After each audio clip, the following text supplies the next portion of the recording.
Pipili block नुआशासन पंचायतर दक्षिण साई त्रिनाथ मंदिर परिसर में पंचायतर वरिष्ठ कांग्रेस नेता देवराज साहू सभापतित्व में कांग्रेसर सांगठनिक बैठक अनुष्ठित होता।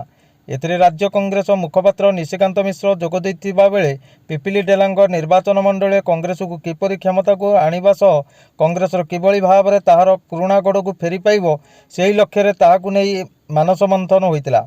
पिपिली डेलांग अंचल प्रति गाँ गाँव में रही अनेक कांग्रेस कर्मी मानू साथी नहीं घरे घरे पहुँचवा नहीं प्रयास जारी रखी कांग्रेस।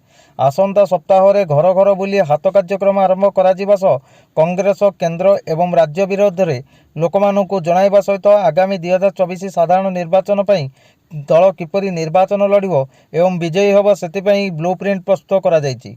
सेपटे पीसी सभापति शरत पट्टनायक निर्देशक में कर्मी सम्मेलन श्री मिश्र समेत नगर कांग्रेस सभापति एसके मेहबूब, पुरी जिला कांग्रेस साधारण संपादक एसके सबीर, भरत जेना, सुरेंद्र सेठी, गंगाधर बेहेरा समेत अनेक कांग्रेस कर्मी जोग देइथिले।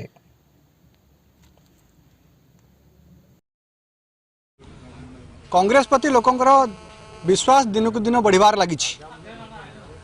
कथाटी स्पष्ट जितेबाला समग्र भारत वर्ष में कांग्रेस लोक ग्रहण करने मानसिक स्तर में प्रस्तुत हेले राज्य स्तर में कांग्रेस एक विकल्प ही बाहर लगी।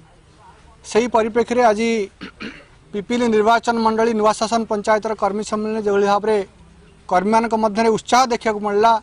ए स्पष्ट अनुमय होची जे विगत दिन में पिपिली डेलांग जो अराजकता होता विकास नार जो भांडाम होता आगामी दिन में कांग्रेस कर्मी और पिपिली जनसाधारण ताहार जवाब देवे।